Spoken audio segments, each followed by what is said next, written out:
no escritório, trabalho aqui da minha esposa, é por isso que eu estou de máscara, estou dividindo o escritório aqui com outras pessoas. Bem, pessoal, então aqui, ó, de exercícios ficaram os seguintes. Vou compartilhar com vocês.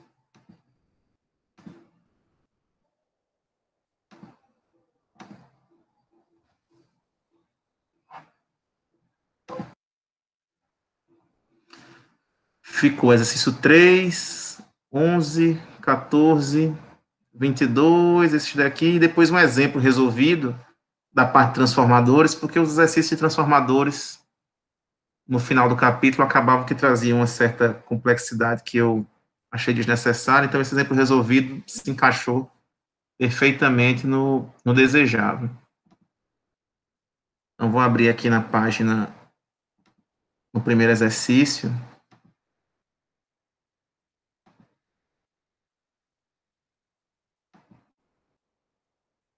Os primeiros exercícios aqui do capítulo 9 são bem básicos. 9.1, 9.3 é mais uma análise de como vai ficar o comportamento aqui da tensão Professor, corrente. Oi? licença. Tem uma pessoa pedindo para entrar, a Franciele. Ela disse que estava pedindo aqui. Não chegou não aqui. Pede para ela tentar de novo. Tá, vou pedir. Aqui já está até liberado, aqui, o acesso rápido liberado.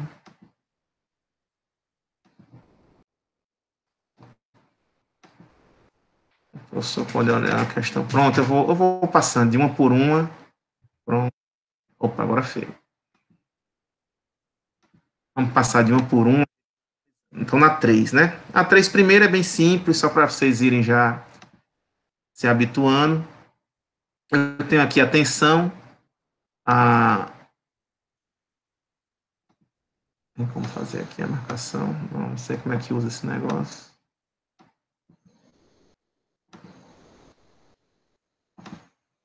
Enfim. Eu tenho aqui a tensão 25 cosseno de 400 pi-t mais 600 graus, 60 graus, volts. Então, qual a amplitude máxima dessa tensão? 25. Qual a frequência em hertz? Aqui eu tenho 2πf, né, que é minha frequência angular, meu ômega. Então, é só dividir por 2π. Então, tem 400 π, dividido por 2π vai dar 200. A frequência em hertz, 200 hertz. A frequência em radiano por segundo, direto, o ômega aqui, 400 π. Qual é o ângulo de fase em radianos? Aí pronto, é só converter aqui 60 graus em radianos. Então, π é correspondente a 180 graus. Então, aqui vai dar π sobre 3, né? Qual o ângulo de fase em graus? 60 já. Qual o período em milissegundos? Então, aqui é só olhar em milissegundos, vai ser quanto aqui? O período, se minha frequência é 200 Hz, é 1 sobre 200, eu vou aqui na calculadora, 1 sobre 200,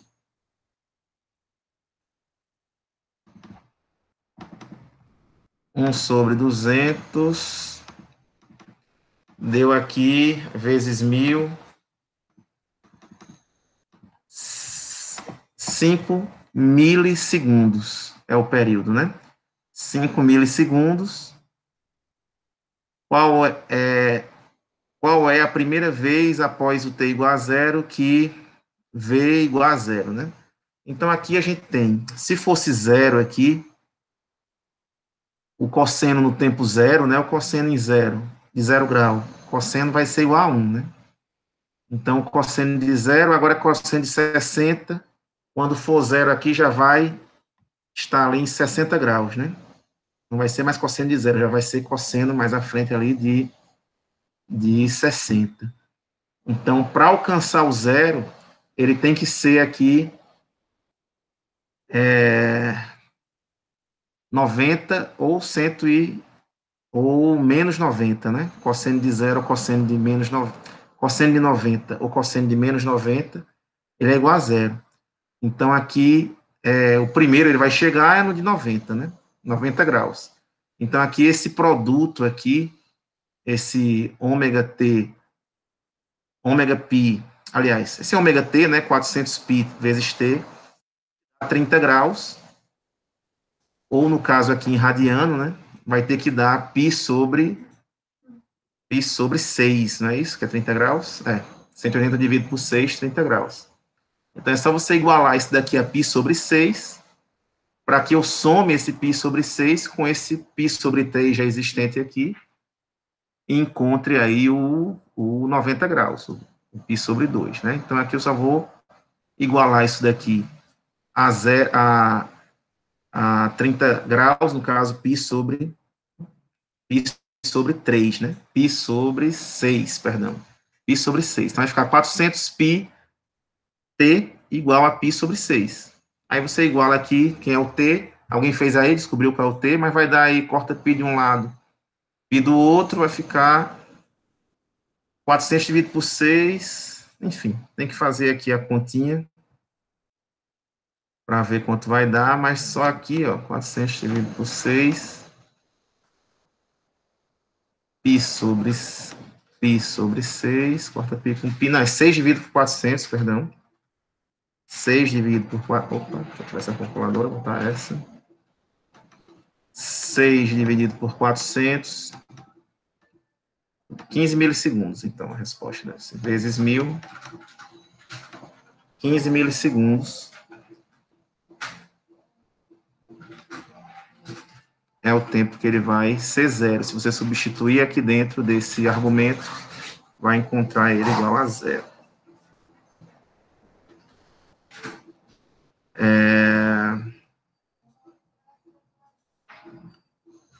A função senoidal é deslocada 5/6. Pronto, aqui eu fiz na turma da manhã. Interessante essa pergunta aqui, ó. A função senoidal é deslocada em 5/6 de milissegundos. Isso aqui foi feito já para ajudar a gente, certo? Eu vou mostrar daqui a pouco. 5/6 de milissegundos para a direita ao longo do eixo do tempo. Qual é a expressão do v de t? Então, essa função aqui é deslocada 5/6 de milissegundo. Então, eu vou ver quantos graus correspondem a 5/6 de milissegundos. Certo? A gente viu lá que o período deu... Foi quanto mesmo o período aqui? Foi 1 sobre 200, que dá 5 milissegundos. Esse foi o período. Esse aqui é o nosso período, né? O tempo de um ciclo. 5 milissegundos. Então, a gente tem aqui que... Pode baixar, por favor. Então, a gente tem aqui 5 milissegundos é o período inteiro. 5/6 é um período, é 1/6 do período. Por isso que ficou aqui, ó, vezes 5 vezes 1000, né? Dá 5 milissegundos. Então, se eu faço 5/6 de milissegundo, de milissegundo, é como se eu pegasse aqui o período de 5 milissegundos e dividisse isso por 6. Então, meu período todo tem os 360 graus, ou os 2π, né? Se for em radiano, 360 graus, se for em graus. Esse é o período inteiro, certo? Que pode haver ali algum tipo de defasamento.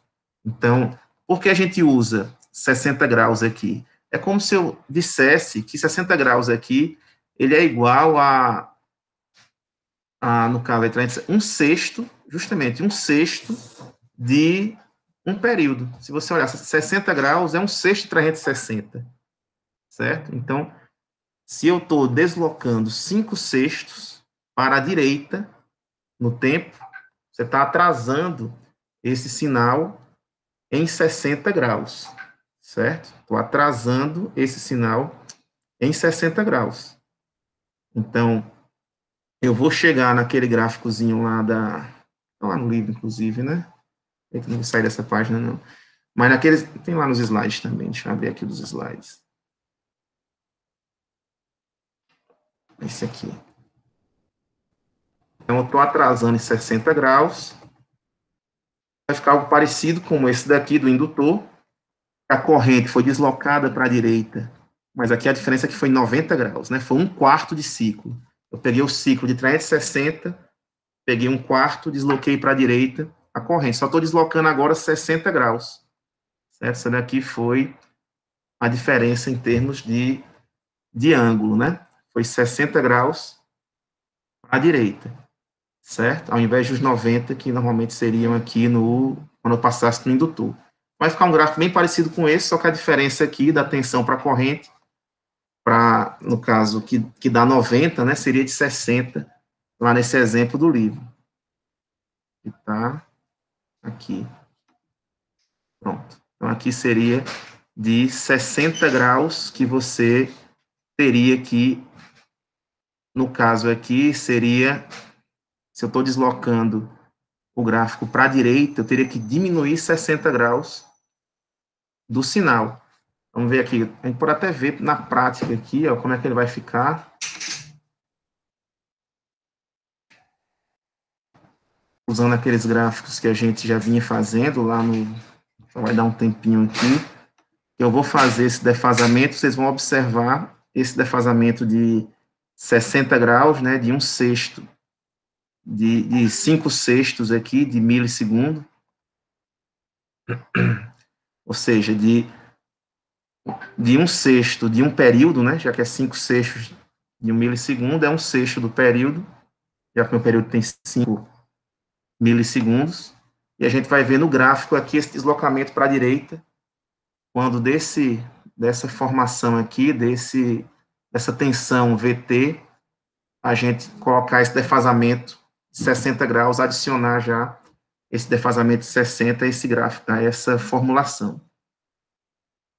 Agora que já dá para saber, né? Qual o valor em milissegundos de que a função deve ser deslocada para a esquerda, pronto, aqui a gente vai ver aqui quantos milissegundos e vai dar bem parecido, mas aqui a gente vai adicionar 60 graus, vai ficar 120, e aqui a gente vai retirar 60 graus, e 60 graus é justamente esse mesmo período aqui de 5/6 de milissegundos.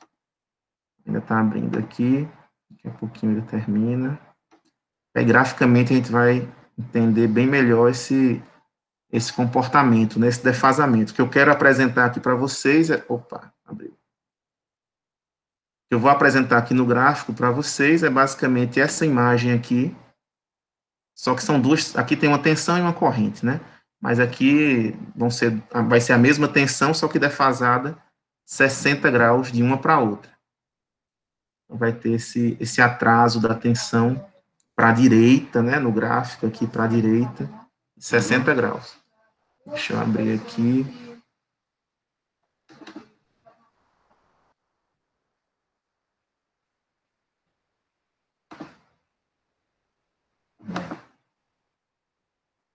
Deixa eu acho que apaguei.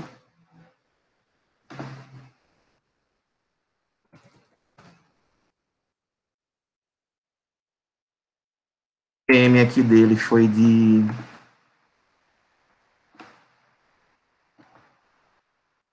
25. A frequência foi 200 Hz, como a gente viu. O ômega é 2πf.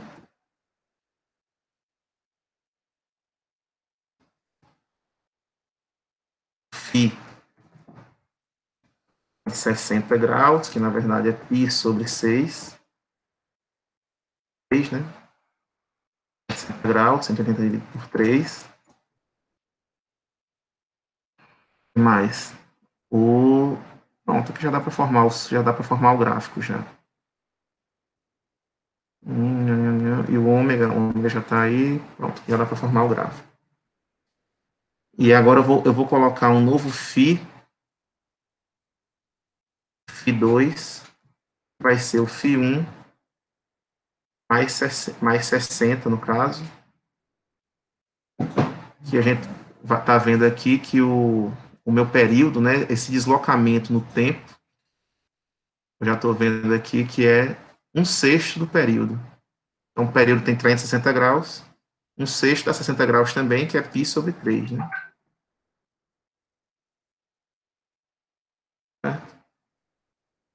Vamos ver aqui agora os dois gráficos, né? Um para chamar de V1 e V2. O V1 é esse daqui mesmo, com 60. Vai ser Vm vezes o cosseno de ômega t mais φ. E o V2 vai ser Vm, que é a mesma amplitude, cosseno de ômega t mais φ2. Eu devo dizer que é t ainda, né? Vou esquecer aqui. E o t, eu vou colocar que ele vem de 0 até um segundo, é muito tempo, um segundo, né? Vou colocar 3 ciclos aqui. Período é 1 sobre a frequência. Vou colocar 4 períodos. Para que ele entenda assim, vamos ver se ele testa assim.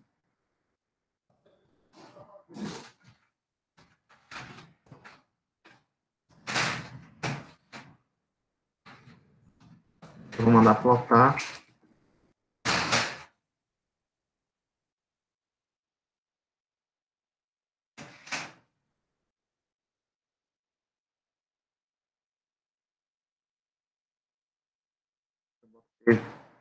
E o V2 depois. Vamos ver logo aqui se ele encontra algum erro.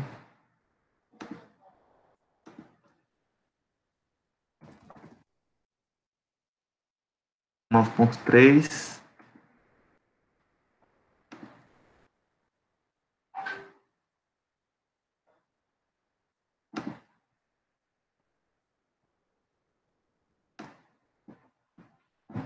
Pronto, não encontrou nenhum erro não. Então tá aí o sinal. Deixa eu botar o grid 1 aqui para a gente ver o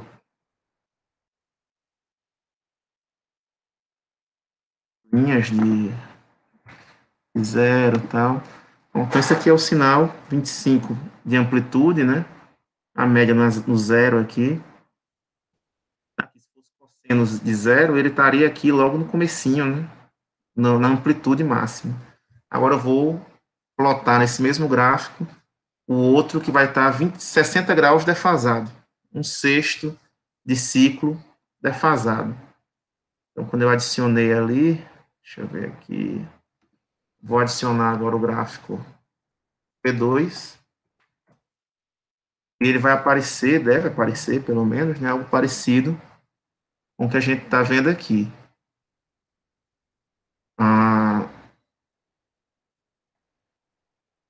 A tensão, quando eu aumentei π sobre 2, π sobre 3, né? Na verdade, eu deveria subtrair, perdão, eu acabei somando aqui, eu deveria subtrair aqui, ó.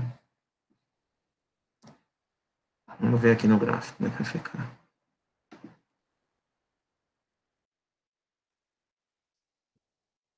Aqui o gráfico, está aqui o gráfico azul que a gente já tinha, né? Aquele primeiro. E olha agora que ele está deslocado para a direita, 60 graus, aproximadamente aí um milissegundo. Então, se a gente observar, é porque ele nunca chega aqui exatamente em um. Você tem como pegar a diferença dos picos aqui, ó. Deve dar 1 milissegundo de diferença de um para o outro. De um pico para o outro. Então, aqui esse pico, ele tem 4,2, mais ou menos, 4, então, aqui deve aparecer já 5,17, mais ou menos, né? 5, esse outro pico, vai dar uns 5, alguma coisa aqui, exatamente 5. Mas vai dar aproximadamente aí um milissegundo de diferença, um sexto, já que a frequência total, o período total, né, de 5 milissegundos. O período T, se eu colocar aqui, a gente pediu para, como o MATLAB permite fazer isso, né, como a gente pediu para calcular aqui o período T em algum momento, então se eu perguntar aqui quem é o T, ele vai aparecer que deu lá os 5 milissegundos no T, certo? E se eu perguntar aqui quem é φ, que vai dar π sobre 3, Φ é π sobre 3, já está informando aqui já. Então, eu coloquei esse defasamento para a esquerda, diminuindo 60 graus do outro gráfico, né? Então, essa letra C, cadê? Tá aqui. Essa letra H aqui, a função é deslocada 5 milissegundos para a direita ao longo do eixo do tempo. Qual a expressão de VT? Então, foi justamente isso que a gente fez. A gente deslocou para a direita. Deixa eu voltar aqui. Então, a gente tinha aqui essa função azul como sendo a função original, essa vermelha como sendo agora a deslocada para a direita em 1/6 do período, aproximadamente. 1/6 do período sendo deslocada para a direita, aí sendo apresentada. Então, ela vai ficar como eu diminuí aqui, né, na minha formulação, eu diminuí o φ, era π sobre 3, aqui ficou o φ que eu tinha, que era π sobre 3, menos π sobre 3, então ficou zero, né? Ficou igual a zero. Então, a minha fórmula ficou, você vê aqui que o pico dela está no cosseno igual a zero, então fica só o cosseno sozinho. Fiquei aqui com essa mesma fórmula aqui, só que estava mais 60, ficou menos 60 agora.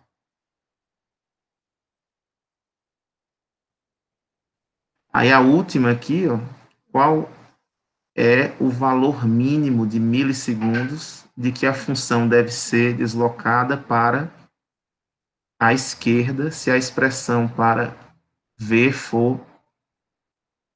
Então aqui, ó, uma dica sempre, pessoal, sempre que aparecer um seno aqui, transforme logo para cosseno. Isso aqui é uma casquinha de banana e tem várias questões aqui, quando ele coloca o padrão, é sempre o cosseno em tensões e correntes. Quando colocar um seno, você já sabe que tem coisa, alguém querendo enganar aqui. Então, sempre que aparecer um seno, eu vou transformar diminuindo 90 graus. Só relembrar aqui esse slide que tinha aqui, ó, essas identidades trigonométricas.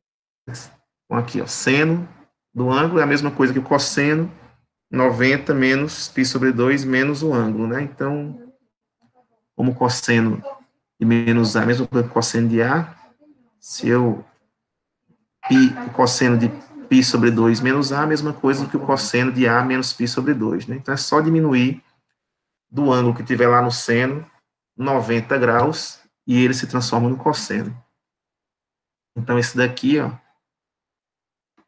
que tem 25 seno de 400 πt, é a mesma coisa de 25 cosseno de 400 π vezes t menos 90 graus. Né? Menos 90 graus. Então, para esse daqui se tornar, qual foi a pergunta aqui? Qual é o valor mínimo em milissegundos de que a função deve ser deslocada para a esquerda se a expressão V0 for... Qual é o valor mínimo?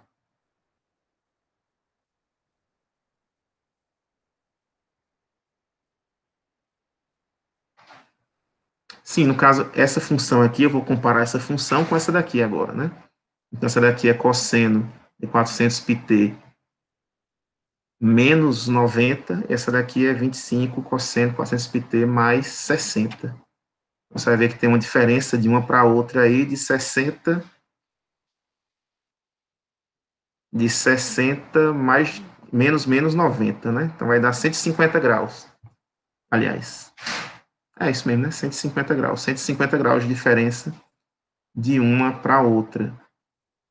E aí, em milissegundos, você tem que calcular qual é a proporcionalidade de 150 para 360 graus dentro do ciclo em milissegundos, que tem 5 milissegundos.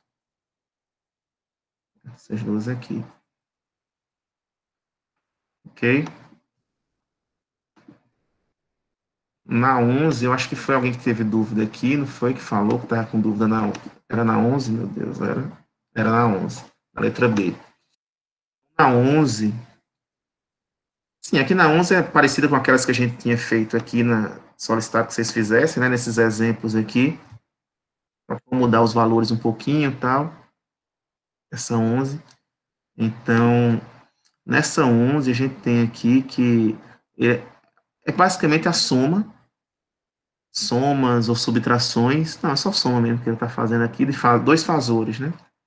Então, eu tenho aqui duas grandezas, duas tensões ou duas correntes no domínio do tempo, então eu transformo no fasor, e depois que transformo no fasor, faço a soma, e depois transformo de volta no domínio do tempo. Basicamente isso. Mas, Então, aqui vai professor, ficar 30. no caso, quando tem frequências angulares diferentes na letra B, Agora que eu não tinha reparado esse detalhe.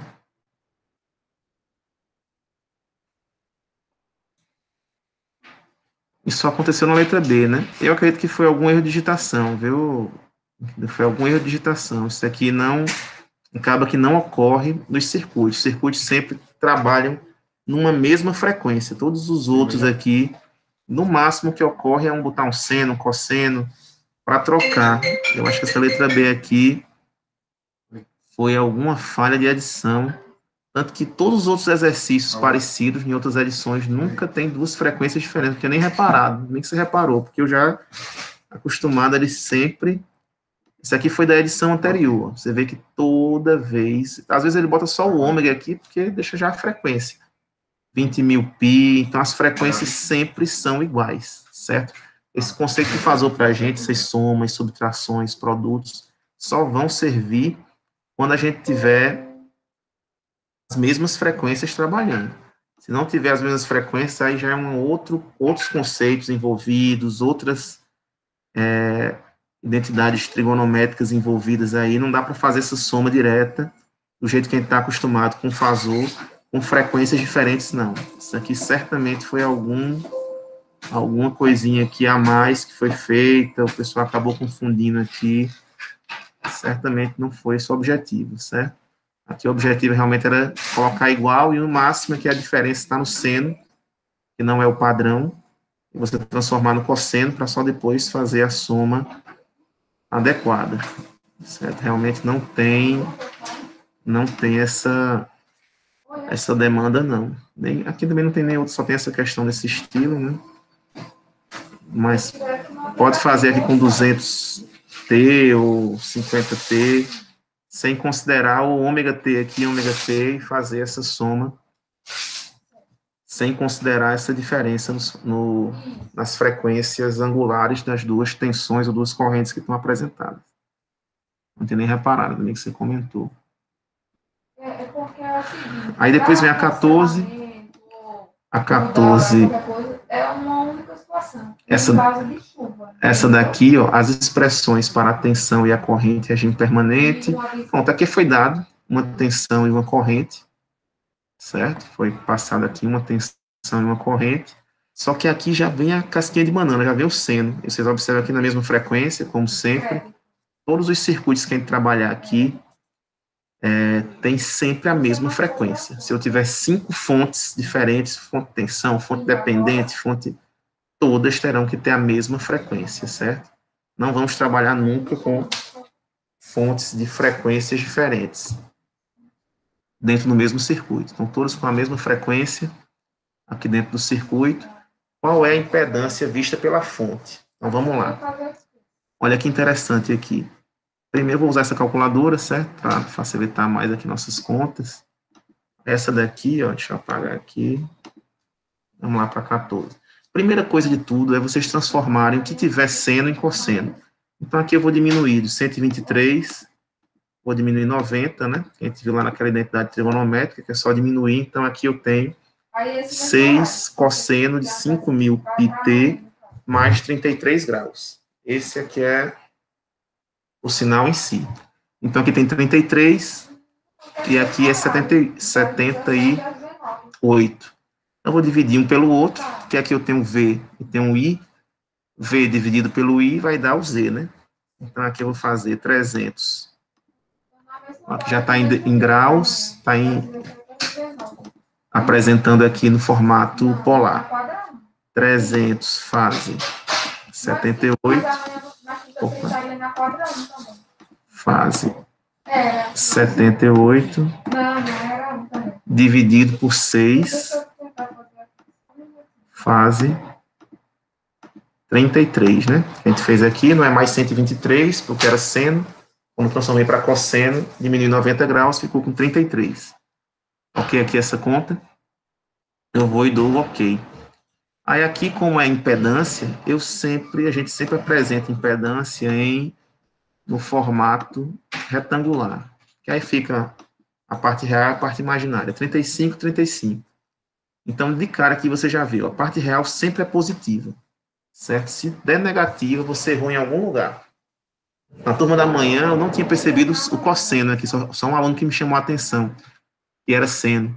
Aí, como é que ficou na turma da manhã? Eu acabei fazendo a conta aqui de 300, talvez alguns de vocês tenham feito inicialmente, 300 fase 78, dividido por 6, que esse é o objetivo do livro, induzir ao erro, né, em alguns momentos. 6, 123. Quando a gente faz essa divisão aqui, vocês vão observar. Deu. O que foi que eu fiz na outra? Eu acho que eu não, lembrei. Perdão. Ao invés de. Eu tinha visto que era seno. E aí eu somei 90 graus a esse ângulo aqui, ao invés de subtrair. Então ficou 123 mais 90. Por algum motivo, eu achava que era somando aqui para transformar em seno e cosseno. Aí ficou 300 fase 78 dividido por 6 fase 213. Certo? Eu somei 90 graus ao 123, ao invés de subtrair. E aí, quando deu o resultado, a parte real negativa, uma resistência negativa. Isso não pode. Isso daí já me ligou o alerta. Na hora eu já disse, olha, se fizer em algum momento alguma conta, uma divisão de uma tensão por uma corrente ou qualquer outra conta que resulte na impedância, você encontrar a parte real da impedância, que é a resistência negativa, já saiba que você errou em algum lugar suas contas. Pode procurar o erro e tem algum lugar errado. A indutância, sim. A reatância pode ser positiva ou negativa. Vai ser positiva se tiver características indutivas e vai ser negativa se tiver características capacitivas. Aí não tem problema, não. Agora, a resistência sempre será positiva, certo? Então, aqui foi um errinho de sinal. Na hora eu coloquei mais e era menos. E acabou esse sinal aqui da resistência me indicando que eu tinha errado em algum lugar. Certo? Então, só para chamar a atenção disso. Mas na prática o que a gente tem aqui é os 300 fase 78 dividido por 6 fase 33. Certo? 6 fase 33, que eu diminuí daqui 90 graus. Então, aqui eu fiquei com 35, né? De impedância. Então, essa daqui é a minha impedância vista pela fonte. 35,35 real mais J 35,35 no caso imaginário. Certo? E aqui ele pergunta, de quantos microsegundos é a defasagem entre corrente e tensão? Então, aqui em cima é 78, embaixo é 33, né? Se eu colocar no modo polar, o modo polar já vai dar aqui essa diferença. 78 menos 33, todo mundo sendo cosseno, dá 45, que é justamente o ângulo da impedância no modo polar, se vocês observarem. Então, a diferença entre tensão e corrente, entre essas fases, né, é a fase aqui da impedância, se tiver no modo polar.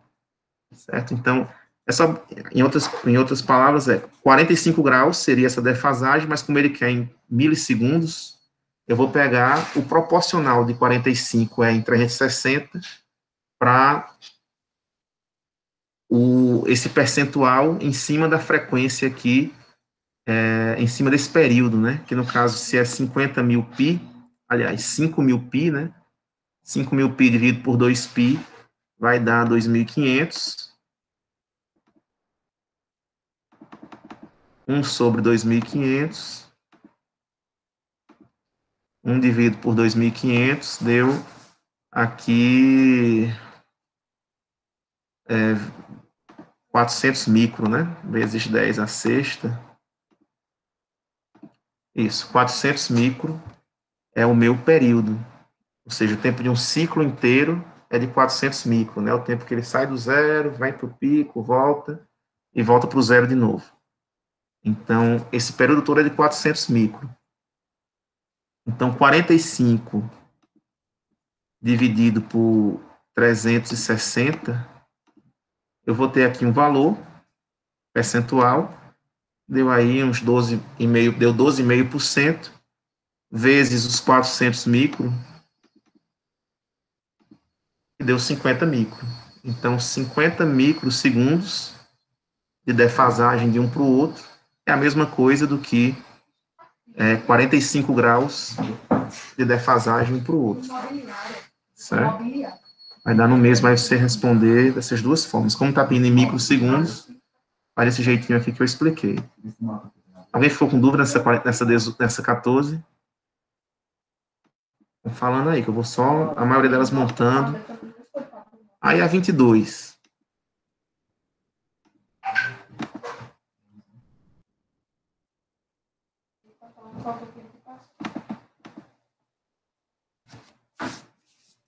A 22, a gente tem aqui...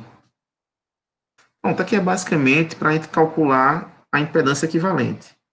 Então, aqui vocês vão ver que eu tenho 10 paralelo com J menos J20, faz o produto sobre a soma, 10 vezes menos J20 sobre 10 mais menos J20.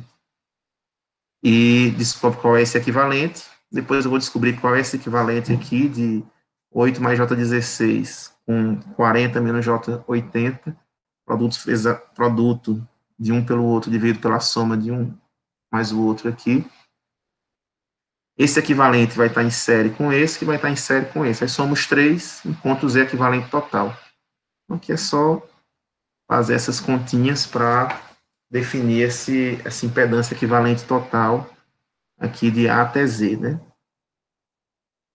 Acho que não teve dúvida, não. Aí vamos para o 30. No 30, cadê o 30?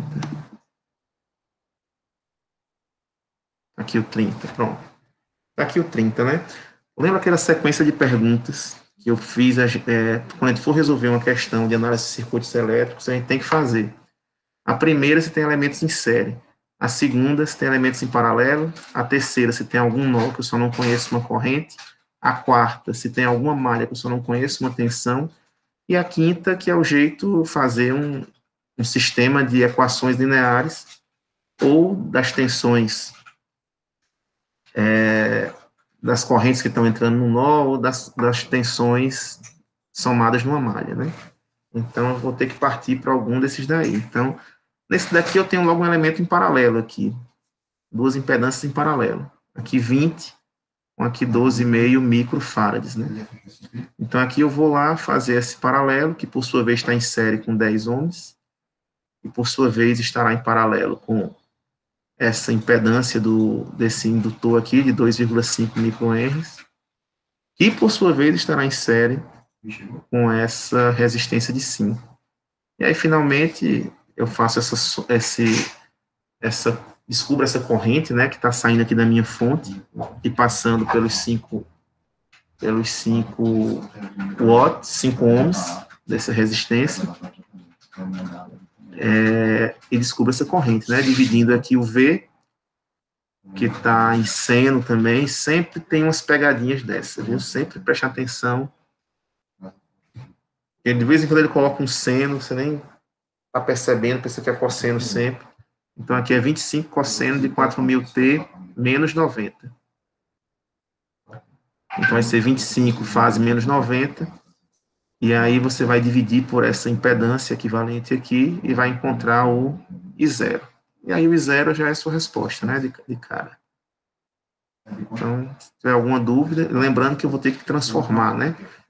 Toda vez que você vê um circuito, a gente vai transformar, vai manter as resistências inalteradas, certo? Resistência, ela não se afeta com tensões alternadas. Já indutâncias e capacitâncias, essas sim, vão variar com a frequência da fonte. Então, aqui vai ficar J ômega L, e aqui menos J vezes 1 sobre ômega C. Aí vamos para o 36. Na próxima página. No 36, pronto, é aqui, vamos ver aqui, é o fasor da corrente IB, sim, então aqui ele já dá essa corrente B, né? Já é um dado, essa corrente B aqui, que é 25 fase 0, miliamperes. Já dá um dado, essa minha corrente B. E ele pede IA, IC e a corrente dessa fonte, IG. Então aqui eu vou ter IB 25 fase 0 grau, vou ter, e aqui, conhecendo a impedância, eu sei a tensão, mais, menos, né, que a corrente está de cima para baixo, está indo do mais para o menos. Você sabe qual é essa tensão aqui. E essa tensão é a mesma desse ramo em que IA está passando.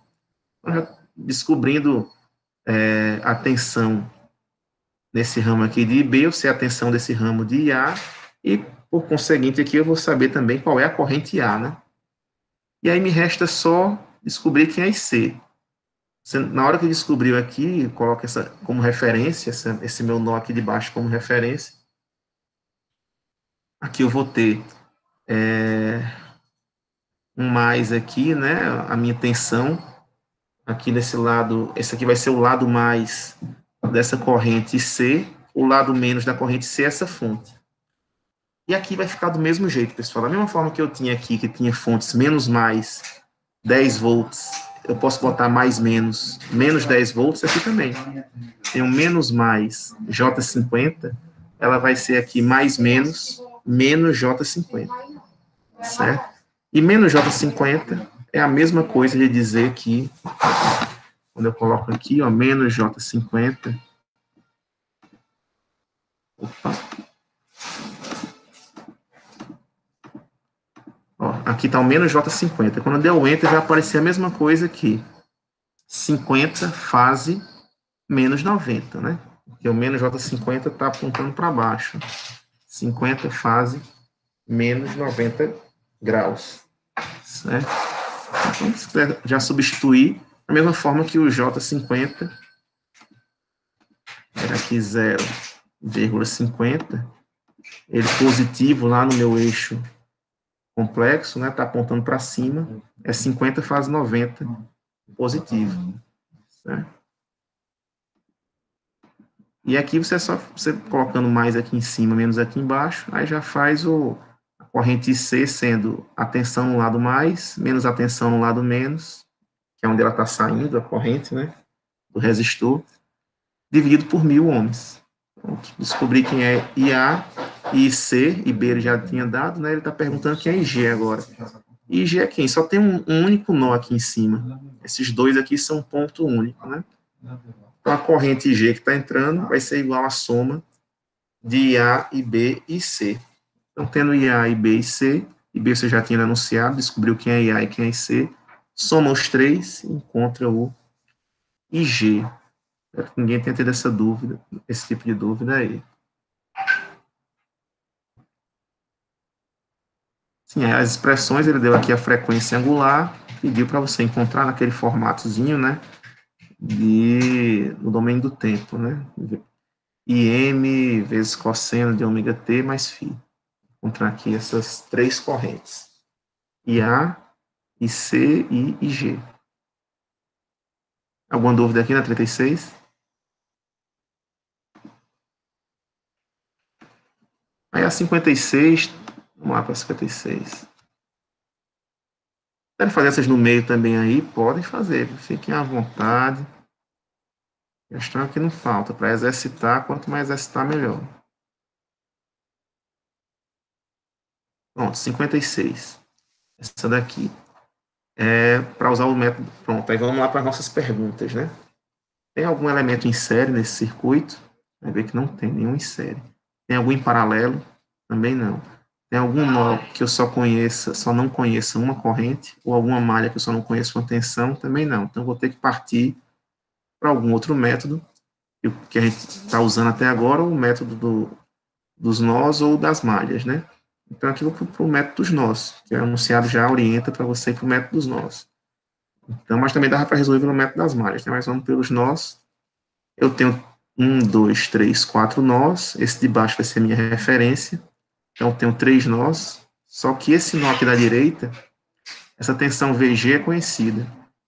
O fasor dela vai ser 20 fase 90 graus. Certo? 20 fase 90 graus. Então, já é uma tensão conhecida essa daqui em cima. Então, aqui é basicamente, eu vou fazer o somatório das correntes nesse nó da esquerda e nesse nó do meio aqui. A somatória de correntes aqui, nesses dois, aqui já é uma tensão conhecida, e vou depois descobrir as tensões V1 e V2, certo? E de dado aqui, ele deu IG, deu o valor dessa fonte de corrente, que ficou 5 fase 0, amperes, e deu essa fonte de tensão 20 fase 90 graus, volts. Certo? E aí resolve do mesmo jeitinho, aqui tem que transformar, né, para como ômega 2500, tem que transformar aqui em menos J1 sobre ômega T, ômega C, e aqui J ômega L, e aqui também tem que, não, aqui também, perdão, é um capacitor também, então menos J1 sobre ômega C, e aqui também um J ômega L aqui.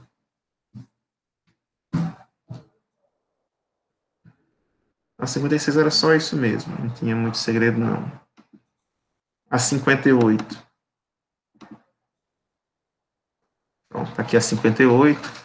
Aí aqui já adiciona uma coisinha a mais, né? Essa daqui, a 56, a gente fez pelo método dos nós. Não teve nenhum caso especial. Teve um caso especialzinho aqui já, né? Que é uma fonte de tensão, mas ainda não teve fontes dependentes, né? Então aqui estou adicionando fonte dependente. Estou adicionando uma fonte dependente aqui de 2, uma fonte de tensão dependente da corrente I delta, que é essa daqui, menos J8.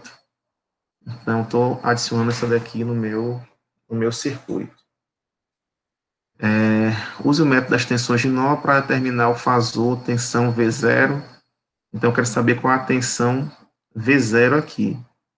Expressa a tensão nas formas polar e retangular. Isso aí a calculadora já faz direto. Então, aqui, para usar as tensões dos nós, aqui é simples, que eu tenho só 2 nós, né?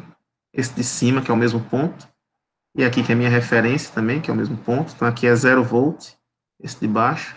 Só vou ter uma tensão, um nó aqui com V1 aqui em cima. Na verdade, que eu chamava de V0, né? V0 aqui em cima.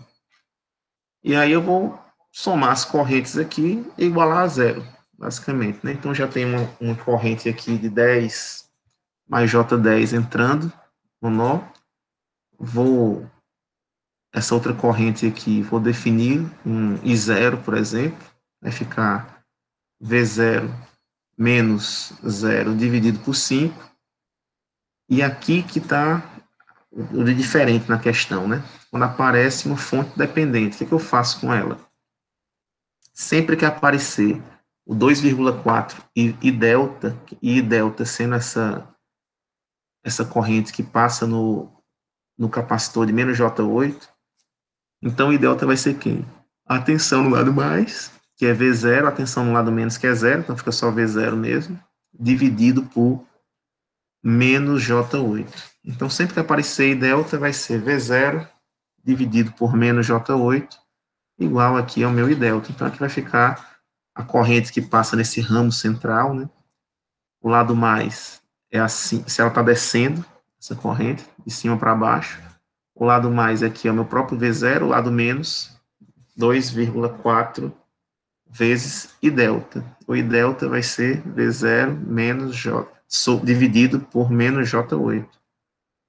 Aí você descobriu essa tensão, essa corrente aqui, E, finalmente, o I delta resolve aqui a sua questão, fica uma equação com uma incógnita só, que é o V0 aqui do meu elemento superior, do meu nó, a tensão no meu nó superior.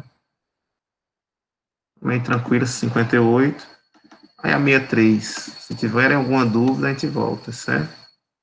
A 63, que é essa daqui, olha a pegadinha já, né, com seno, já observa. Então, use o método das correntes de malha para determinar a expressão de regime permanente para V0. Ele deu aqui o VA e o VB. Já transforma o VA com cosseno. Cosseno de 4.000T menos 90. Pronto, eu conheço VA, VB, quero V0. Tensões nos nós. Então, para a tensão, para a corrente das malhas, né, aliás, para a corrente das malhas, eu já vou olhando se tem alguma fonte de corrente. Se tiver uma fonte de corrente pertencente a uma única malha, essa fonte de corrente vai ser igual à corrente de malha da malha que ele está pertencendo. Se tiver uma fonte de corrente entre duas malhas, né, na divisa entre duas correntes, essa fonte de corrente vai ser uma relação de subtração, muito provavelmente, entre as duas correntes de malha. Você vai ter que ver como é que está o sentido das correntes de malha para determinar qual é a relação entre a fonte de corrente e essas duas correntes de malha. Aqui a gente não tem nenhuma fonte de corrente, então é um caso extremamente normal de fazer o somatório das tensões em cada uma das duas malhas que a gente tem aqui, e vai ficar um sistema de equações com duas equações e duas incógnitas, que serão as correntes aqui da malha A e da malha B, e A e B, certo? O jeitinho que a gente faz na primeira unidade, não vai mudar nada. Aqui tem que transformar ainda, né, a frequência como sendo 4.000 radianos por segundo, então tem que transformar esse capacitor e esse indutor. Essa resistência permanece a mesma. Mudou o capacitor e indutor aqui, ver quanto é menos J, 1 sobre ômega C, J ômega L aqui, transformou essas tensões aqui em fasores, 12 fase 0, 18 fase menos 90, e definir aqui o sentido de rotação da corrente IA e da corrente B, se for todo mundo horário, queda de tensão sempre no sentido de rotação aqui que você escolheu, no caso no horário aqui, e esse aqui no horário também, fazer ali o somatório das tensões, igualar a zero. Encontrar duas equações com duas incógnitas, IA e B, certo? E depois, lá na página 378, aqui no livro tinha algumas questões de transformadores, só que acabavam abordando outras coisas.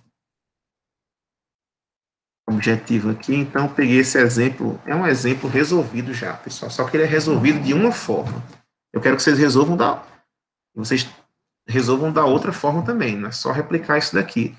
Ela dá para ser resolvida, e na minha opinião, até mais facilmente, se vocês olharam aqui, né, deram uma colinha, que foi até, na verdade, ontem para entregar o exercício, mas quem acabou nem tentando ou vendo como era a forma que ele fez aqui, ele acabou resolvendo, fazendo um sisteminha de equações. Dá para fazer também. Mas uma outra forma de fazer, sem fazer um sisteminha, seria fazendo aquele rebatimento da impedância aqui do secundário do meu transformador para o primário. Então, eu vou transformar esse Z2 aqui num Z1, multiplicando o Z2 pelo quadrado da relação de transformação, que é 10 para 1 aqui, né? Aí, quando eu rebato esse do lado secundário para o primário, eu acabo ficando com um circuito só, todo série, e descobri um. Quando eu descobri um, observe aqui que como tem essa impedância entre VG e I1, vai ter uma queda de tensão aqui, onde a tensão maior é VG, a tensão menor é V1. Então, se você conhece VG e o I1, e a impedância, vai conseguir encontrar o V1 aqui. Encontrando o V1, encontro o V2, uma relação de 10. Esse é um transformador elevador ou abaixador, pessoal? 10 para 1 de tensão. Quem é maior aqui, V2 ou V1?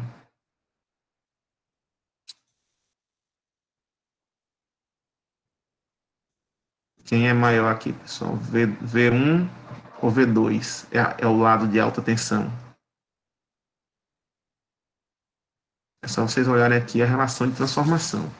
A cada 10 voltas do primário, eu só tenho uma volta do secundário. Então, tem mais voltas aonde? No primário ou no secundário? No primário tem mais voltas. Então, a tensão do primário é 10 vezes maior que a tensão do secundário. Então, ele é um transformador abaixador, do primário para o secundário. O secundário tem uma tensão menor do que o meu primário aqui. E o inverso ocorre com as correntes. No primário, o I1 aqui, ele vai ser 10 vezes menor do que o I2. A corrente, enquanto eu estou reduzindo 10 vezes o valor da tensão, eu estou aumentando 10 vezes o valor da corrente. Ele é abaixador de tensão e elevador de corrente, nesse caso, nesse transformador. Certo? Do primário em relação ao secundário. Aliás, secundário em relação ao primário, né? Abaixador de tensão, elevador de corrente. Então, aqui eu poderia mandar para o outro lado, encontraria esse I1, com o I1 daria para encontrar o V1, e aí com o I1 eu encontro o I2, e com o V1 eu encontro o V2. Usando aquela relaçãozinha direta.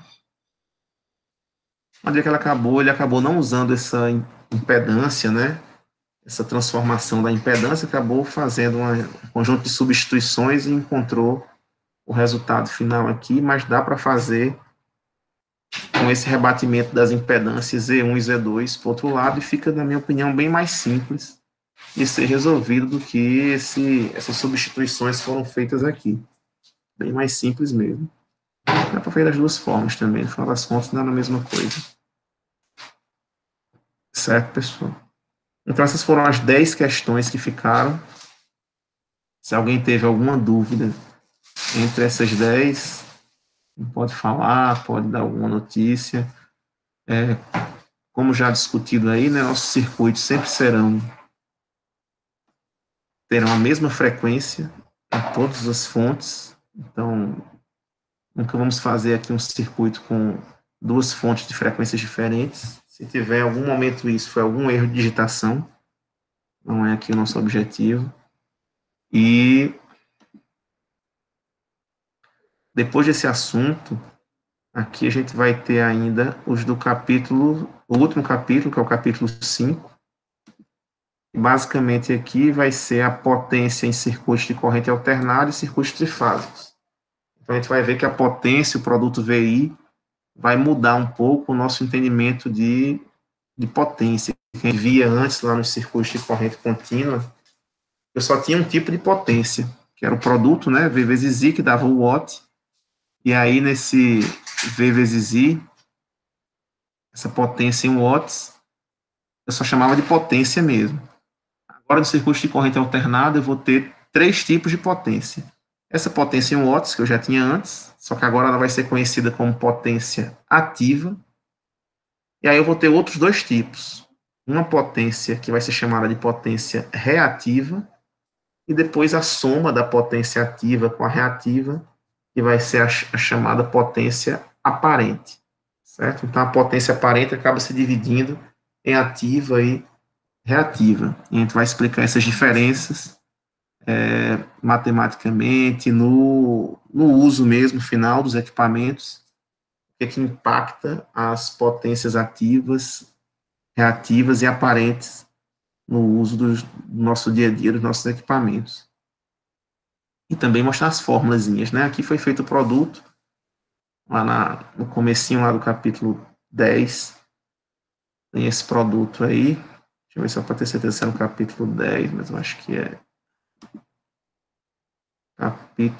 Capítulo 10, potência, cálculos de potência em regime permanente senoidal.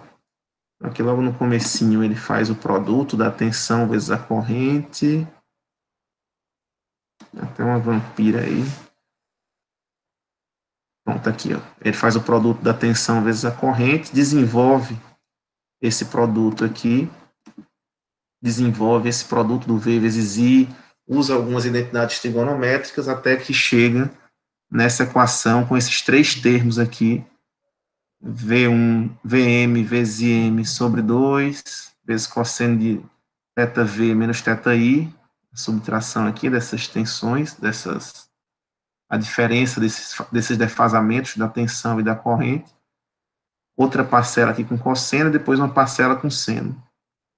Então, são três parcelas, a gente vai explicar direitinho a que se refere cada uma dessas parcelas.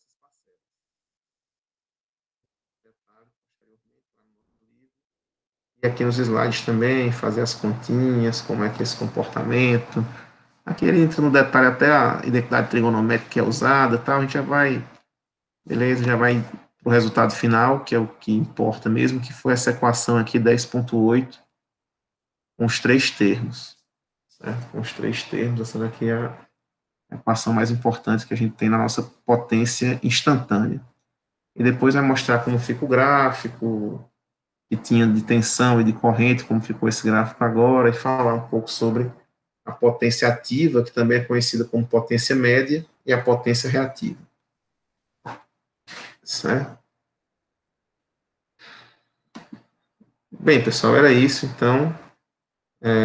Peço desculpas pelo atraso.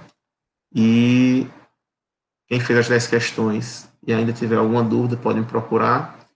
Na aula de quarta, a gente já inicia essa parte de potências. Acho que já dá para terminar, talvez exercitar um pouquinho na segunda. Já passo alguns exercícios sobre potências na quarta já, para vocês fazerem até o domingo, para a gente já corrigir na segunda. Depois circuitos trifásicos e a nossa... Deixa eu ver aqui quando ficou marcada a nossa avaliação. Dia 31, não, dia 24 mesmo, né? Então a gente tem que terminar já tudo dia 20. Já exercitar tudo para, aliás, dia 19, né? Que é quarta-feira aqui. Quarta. 19 já dá para finalizar tudo. Eu já... As notas de vocês eu devo divulgar essa semana, acho que amanhã ou depois. Eu terminei, acho que a maioria, porque só uma ou duas questões. Foram boas as notas?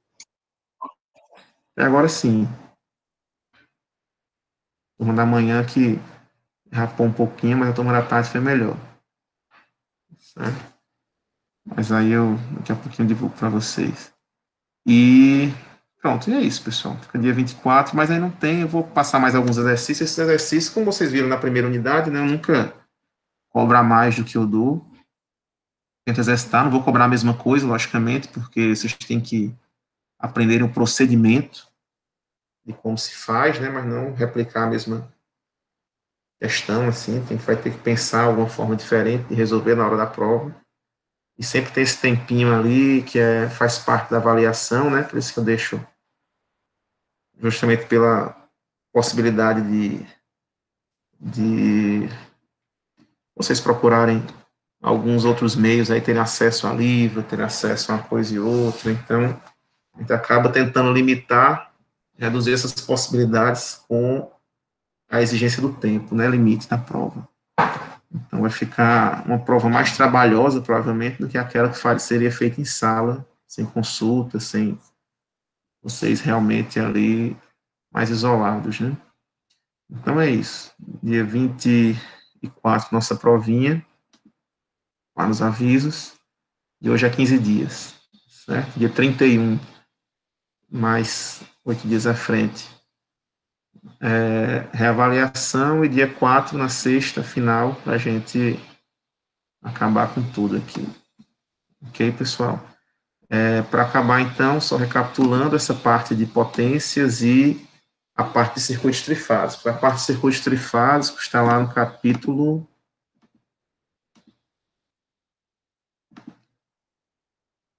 no capítulo 11, no caso. Então, a gente já terminou aqui o 9, aí tem o 10 e o 11 para finalizar tudo, né? Então, 9, 10 e 11, a gente finaliza tudo para todo o assunto dessa nossa disciplina, ok? Bem, então é isso, pessoal. Agradeço pela presença de todos. Daqui a pouquinho eu coloco lá no Moodle essa nossa aula de hoje. Teve mais intuito passar um pouco sobre as questões, ver ali se teve dúvida em alguma ou outra, tentar tirar um pouco dessa dúvida. Está aberto aí, você pode em casa, a gente fez aqui o uso do software, né, para ver esse deslocamento, se tiver alguma dúvida em algum momento. Vocês podem fazer em casa também, usando esse ou outros programas, para fazer essas simulações gráficas. Enfim, a casa possibilita essas maiores possibilidades que a gente não teria em sala, né? Beleza, daqui a pouquinho a sala está aí no YouTube, disponibiliza para vocês, e na quarta a gente já avança, certo? Para o assunto dos capítulos 10 e 11, finalizar o assunto completo. Beleza? Então era isso, pessoal. Agradeço a presença de todos, uma boa tarde e até quarta. Valeu, professor.